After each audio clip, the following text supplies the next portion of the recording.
32 years. 32 years. That's how long I devoted myself to a child who didn't come from my womb, but grew in my heart as if she had always been mine. The pain in my back and the burning in my wrinkled hands reminded me of every cleaning, job, every double shift, every sleepless night to ensure she never went without. I never thought the day would come when these same hands, which had worked so hard, would be considered useless by the person I loved most in life. You can't simply stop working, Mom. How do you think you'll support yourself? Fiona's voice cut through the living room air like a razor, while Jack, my son-in-law, shook his head in disapproval. My body ached, but not as much as my soul in that moment. Before I continue, tell me in the comments which city you're reading this story from. Sitting in the worn armchair that occupied a corner of the living room in the apartment I had bought for my daughter 5 years ago, I tried to make them understand. At 67, after losing my job in the family home where I had worked for almost 2 decades, I finally wanted to rest. Just that. Rest. Fiona, honey, I can't take it anymore. My knees aren't what they used to be. I have high blood pressure and the doctor at the clinic said I need to slow down. I tried to explain once again, feeling my son-in-law's disapproving gaze. Mrs. Ruth, with all due respect, Jack interrupted, with that pretentious tone he always used with me. You're still healthy enough to work. A colleague's father needs a caregiver. It pays well, and you already have experience caring for the elderly. I swallowed hard. He talked about me as if I were a machine that could function until it completely broke down. As if all the years dedicated to ensuring Fiona had a life. I never had. Private college, trips, her own apartment meant nothing. Jack, I've worked my entire life. I'm not physically able anymore. But your Social Security won't even cover your medications, let alone rent or living expenses. And we can't afford to support another person, Mom, Fiona snapped, her face contorted in an expression that mixed irritation and desperation. Those words fell on me like a bucket of ice water. Another person. Is that what I was now? Another mouth to feed? A burden? After all these years sacrificing my own life, my needs, my dreams. I remembered when I found Fiona, only 5 years old, in the shelter where I volunteered on Sundays. Her dark eyes, deep as wells, captured me instantly. At that time, I was 35, single, working 2 jobs, as a house cleaner during the day and as a grocery store cashier at night. The adoption was a long and exhausting process, but when I finally brought her home, I promised myself I would do everything to give her all the opportunities I never had. And so it was.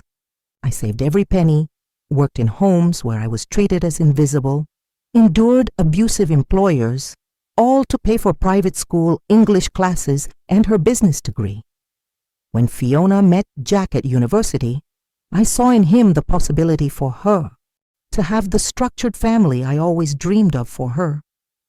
He came from a middle-class family, graduated with a law degree, and seemed to have a promising future. The wedding happened 7 years ago, and I spent all my savings to give them a beautiful celebration. Later, when they started talking about buying an apartment, I sold the small plot of land I had inherited from my father in Arizona to make the down payment on the property where they now lived. A 3-bedroom apartment in a gated community in Brentwood, an upscale neighborhood in Los Angeles. I never regretted it. Seeing Fiona happy was all that mattered to me, or at least that's what I thought. Ruth, are you listening? Jack's voice brought me back to the present. I'm saying that Mark's father is offering $3,000 a month with Sundays off. It's a great opportunity for you. I felt a knot form in my throat. $3,000 to care for an elderly person when my own body could barely bear the weight of years of work. And the way he said, you, always with that distance, that coldness.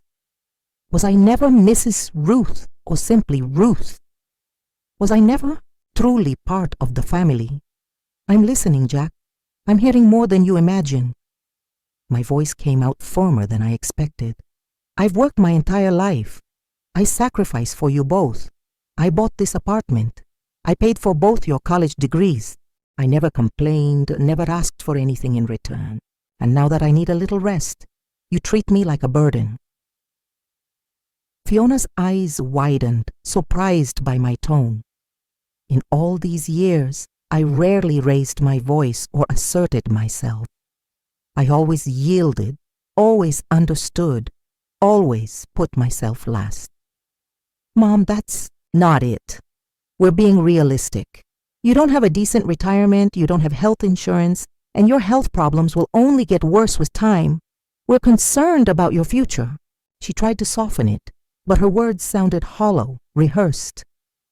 Concerned about my future or about the fact that you might have to give up some comfort to help me after everything I've done for you. The words escaped before I could contain them. The silence that followed was more revealing than any response. Jack looked away, uncomfortable, while Fiona let out an impatient sigh. In that moment, like lightning on a clear day, everything became evident. The love I had always believed was unconditional had a price, and I had ceased to be useful.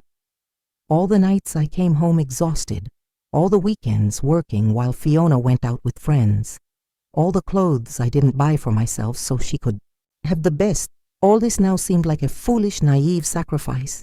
And you, what would you do in my place? I slowly got up from the armchair, feeling my knees protest, and walked to the window. Outside, Los Angeles pulsed, indifferent to the dramas unfolding in each apartment, in each family. I thought of Mr. Douglas, my last employer, who had passed away just over 2 months ago. A kind man, a widower, who always treated me with respect during the 18 years I worked in his home.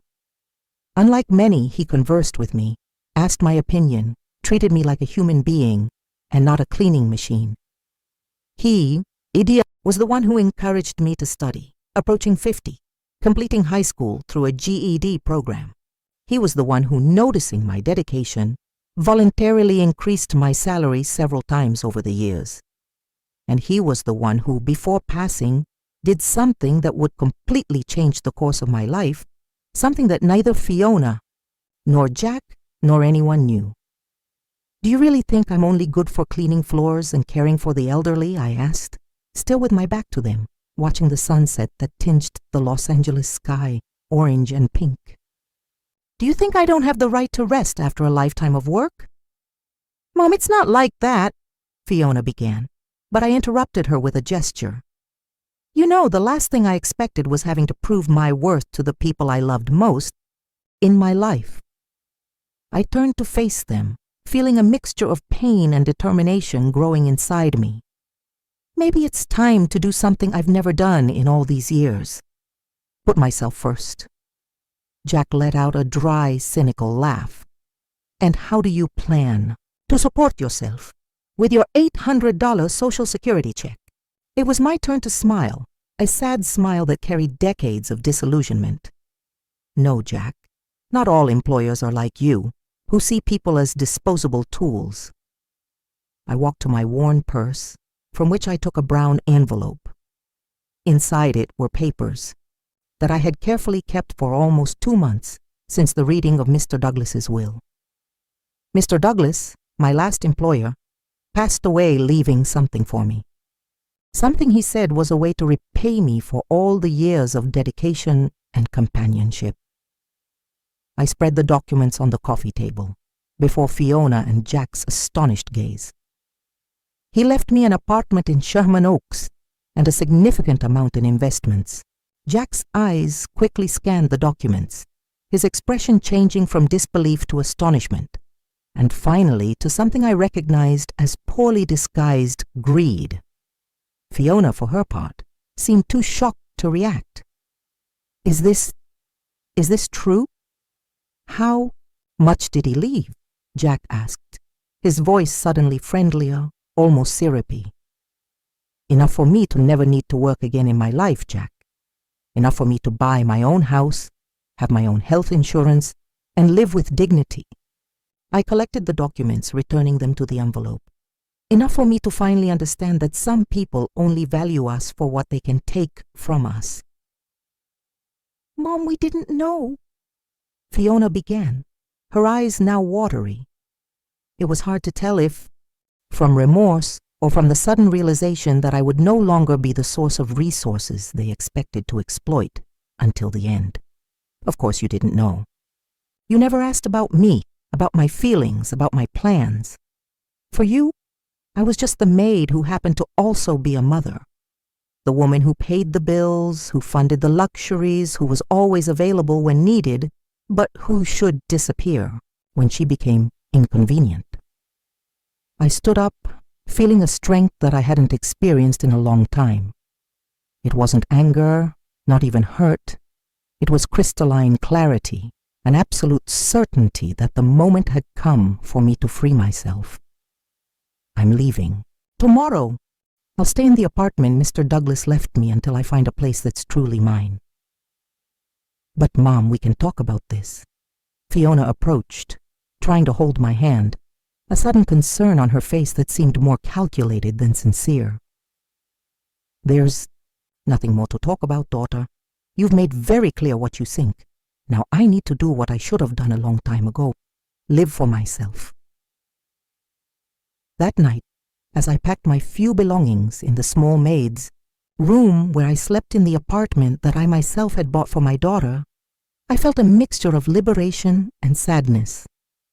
The girl with deep eyes who once captivated me at the shelter had transformed into a woman who no longer recognized the value of others' sacrifice. At dawn, I left without saying goodbye. I left only a note on the kitchen table.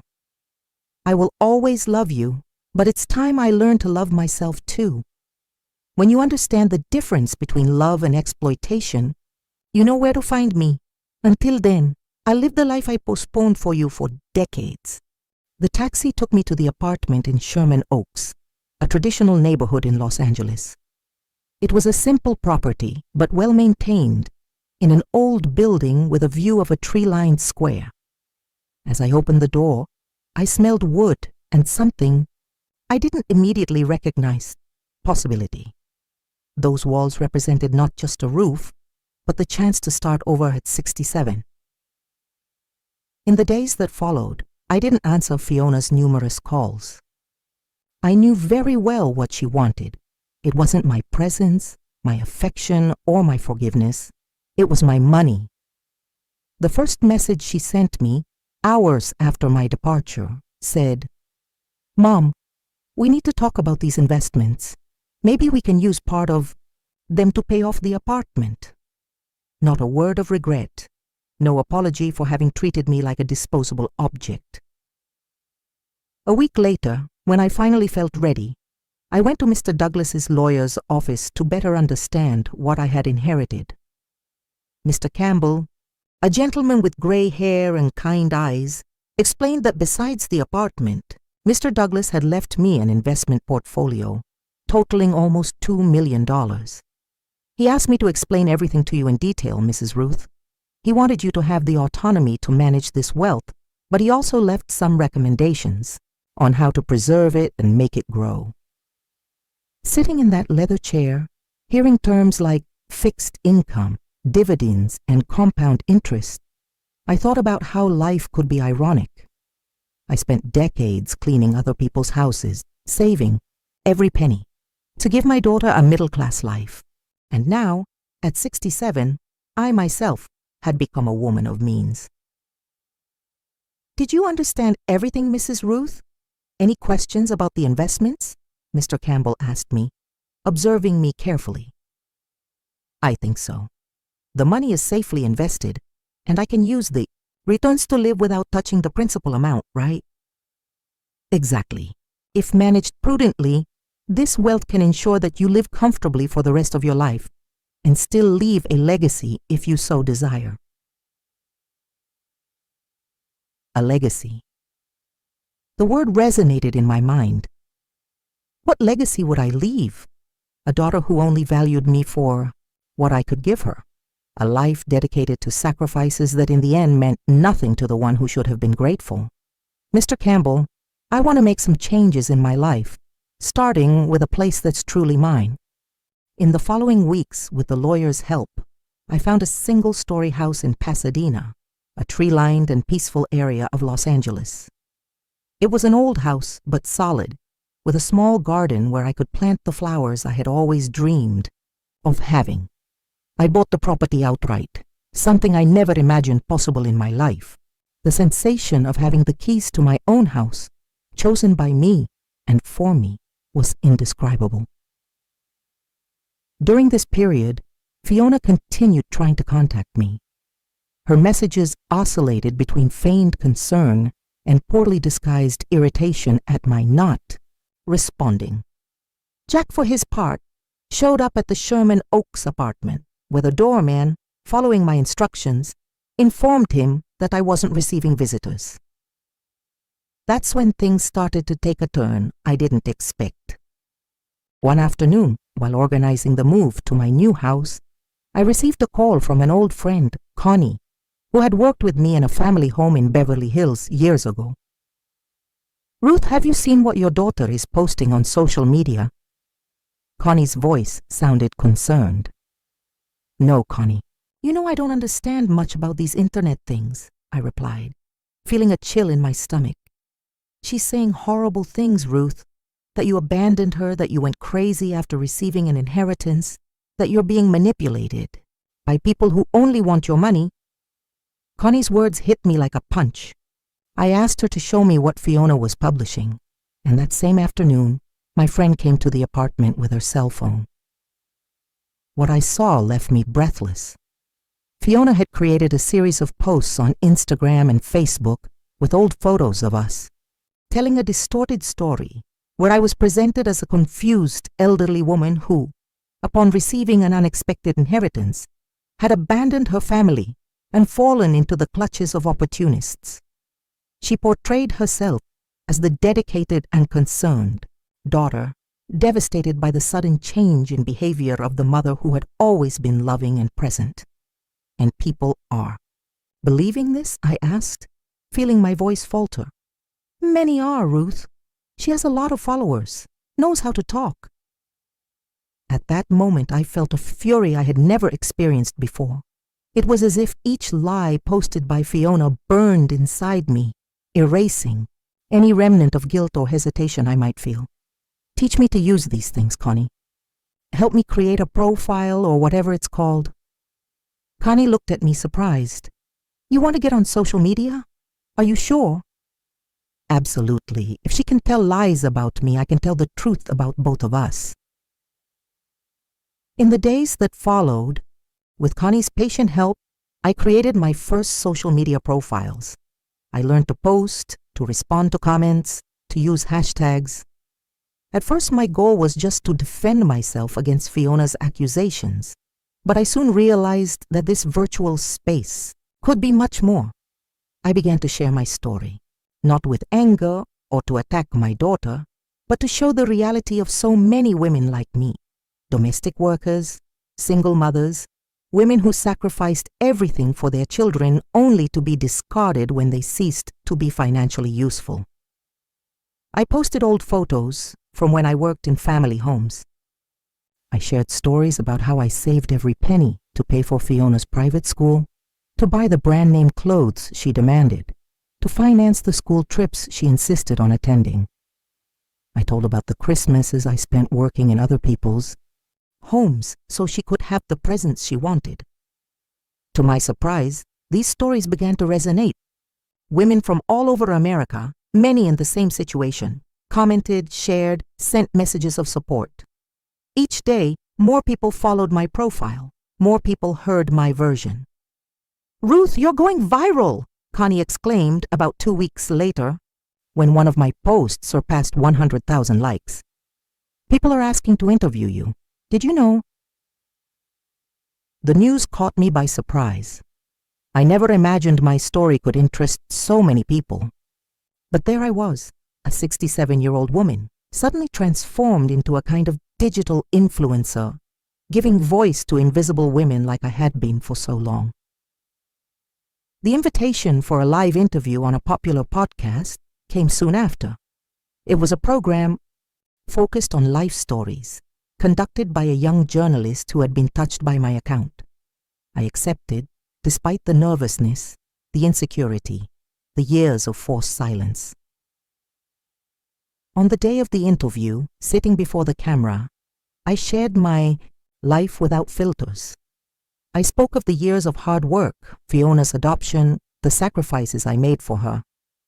I told how I saved for years to make the down payment on the apartment where she lived with her husband, how I paid for both their college educations, how I always put her needs above mine, and finally, I narrated the moment when I realized that for them, I was just a financial resource, not a person with the right to rest and dignity. Mrs. Ruth, what would you say to other women who are in the same situation? What advice would you give? The interviewer asked, visibly moved by my story. I thought for a moment before answering, feeling the weight of all the choices I had made throughout my life. I would say that love is not synonymous with exploitation, that we women, especially those who came from where I came from, are taught to nullify ourselves, to sacrifice ourselves for others until nothing is left of ourselves. But that isn't love, it's self-destruction. True love includes respect, reciprocity, gratitude, and it's never too late to establish boundaries, to demand that respect. It's never too late to start living for yourself. The interview went viral. In the days that followed, my phone didn't stop ringing. Journalists, TV producers, magazine editors, all wanted to hear the story of the domestic worker who, at 67, decided to take the reins of her own life. The theme of family exploitation, especially of mothers and grandmothers by adult children interested only in their possessions or work capacity, seemed to have touched a nerve in American society. Fiona obviously didn't stay quiet. She intensified. Her posts, now accusing me of exposing family problems in public, of humiliating her, of inventing stories to gain fame. She even published a video crying, saying that I had completely changed after receiving the inheritance, that money had transformed me into someone unrecognizable, that she feared for my mental health. But it was too late. The tide of public opinion had turned decisively in my favor. For each accusation Fiona made, dozens of people who knew me, former co-workers, old neighbors, even some of her childhood friends, emerged to confirm my version. One of her former teachers even posted a testimony recalling how I did extra cleaning jobs on weekends to pay for school excursions, while Fiona complained about the too simple clothes I bought for her. The turning point came when Jack, perhaps realizing they were losing the battle of narratives, decided to sue me, alleging that I was defaming his family and demanding a part of the inheritance I received, with the absurd argument that, as my daughter, Fiona would be entitled to a portion of it. The lawsuit, far from intimidating me, ended up strengthening my position even more. Journalists investigated deeper and discovered that Jack was drowning in credit card debt and personal loans, money spent on trips, brand-name clothes, and a luxury car he couldn't afford to maintain. The true motivation behind the sudden concern for my well-being was laid bare for all to see. In response to the lawsuit, I decided to do something I never imagined. With the help of Mr. Campbell and a team of lawyers specialized in family law, I filed for an annulment of the donation I made for the down payment on Fiona and Jack's apartment, based on ingratitude. I also demanded reimbursement for the value. I invested in both their college educations with monetary correction. It was a drastic decision that caused me sleepless nights. Not for the money itself, I already had more than enough to live comfortably, but for the symbolism of the act. It was the definitive breaking of a bond that I realized had been rotten for a long time. "Are you sure about this, Mrs. Ruth?" Mr. Campbell asked me when I signed the documents for the lawsuit. You know this will probably end any possibility of reconciliation with your daughter, don't you? I looked out the office window, observing the movement of the city outside. Hurried people, each carrying their own stories, their own burdens, their own choices. What reconciliation, Mr. Campbell? For reconciliation to exist, there needs to be sincere regret. What Fiona laments is not having hurt me, but having lost access to the money she always took from me. The judicial process dragged on for months, receiving broad media coverage. I became a kind of symbol for many women, the domestic worker who refused to be exploited anymore, the mother who dared to establish boundaries, the elderly woman who refused to be treated as a burden. I received invitations for speeches, to write a book, even to participate in a documentary about domestic workers in America. In the end, I won the case. The judge determined that Fiona and Jack should reimburse me for the investments I made in them, with interest and correction, or sell the apartment to settle the debt. They chose the second option, moving to a smaller and more modest place. I didn't feel joy with the judicial victory, just a strange sensation of justice being done, of a cycle that finally closed. With the reimbursement money, I created a foundation to help elderly domestic workers without adequate retirement, women who, like me, dedicated their lives to caring for other people's homes and children, often forgetting to care for themselves and their future. Today, at 70, I live in my house in Pasadena with a flowering garden that I tend every morning. I'm part of a study group for seniors at UCLA, fulfilling the dream of continuing to learn that I had to postpone for so many decades. I have new friends, new routines, new interests. I discovered the pleasure of traveling, of seeing places that before I only saw in magazines that I browsed in the doctor's waiting room. I learned to swim, to use a computer, to take photographs. Fiona still tries to contact me from time to time. Her messages now are more humble, full of apologies and promises of change. I respond politely, but keep my distance. Some wounds are too deep to completely heal. Some lessons come at too high a price to be forgotten. In my talks to working women, I usually say that the greatest gift I received wasn't Mr. Douglas's material inheritance, but the clarity that came with it, the perception that I was worth more, much more, than the value that people around me had attributed to me, and that this clarity is available to all, with or without a millionaire inheritance, requiring only the courage to position oneself, to say no, to demand the respect one deserves. The other day, a young woman approached me after one of these talks. She held a baby in her arms and had deep circles under her eyes. Mrs. Ruth, I work as a domestic in a family's home for 5 years. I care for their children as if they were mine. I clean, I cook, I do everything. But I don't have a formal baking contract. I don't have rights. I earn less than minimum wage. And I still hear that I should be grateful for the opportunity. After hearing your story, I decided I won't accept this anymore. I'm going to demand my rights, even if it means looking for another job. Her words deeply moved me. I hugged her, carefully, so as not to disturb the sleeping baby in her arms. You're worth more than that, my dear, much more. Never forget that. As I watched her walk away, I thought about how my story, born from so much pain, was now serving to empower other women. As they say, sometimes we need to completely break to rebuild ourselves stronger. Last Mother's Day, I received a letter from Fiona. Not a hastily bought card, not a generic WhatsApp message, a real letter, handwritten on scented paper. Mom, she wrote, I spent months trying to blame you, trying to convince myself that you had abandoned us, that the money had changed you.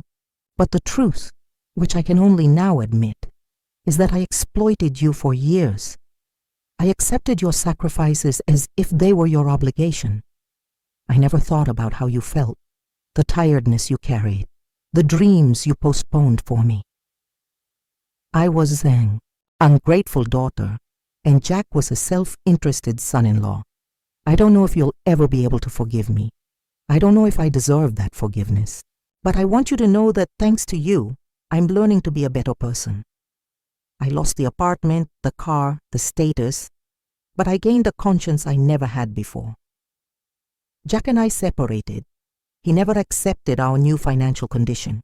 I'm living in a simple place, working as an administrative assistant, living on what I earn. For the first time in my life, I'm walking on my own legs without expecting someone to sacrifice themselves for me. I know it's late, maybe too late, but if one day you want to give me a new chance, I'll be here, not to ask for anything, but to try to be the daughter you deserve to have. I read and reread the letter several times. I realized I was crying not just from sadness for the lost time, but also from a complex feeling of relief and hope. Maybe Fiona was really changing. Maybe the hard lesson that we both learned could, after all, bring something good. I didn't respond immediately. Some wounds need time to completely heal. But I kept the letter, and occasionally I reread it, feeling that perhaps one day, when we're both ready, we can build a new relationship, not based on sacrifice and exploitation, but on mutual respect and true love. Until that day comes, I continue living each day as if it were a precious gift. I learned that it's never too late to start over, to rediscover oneself, to demand the respect we deserve. Life taught me late, but taught me well. Our value isn't in what we do for others, but in the inherent dignity we carry simply by existing. And if any lesson I can leave for those who read my story, it is this: true love doesn't require self-nullification.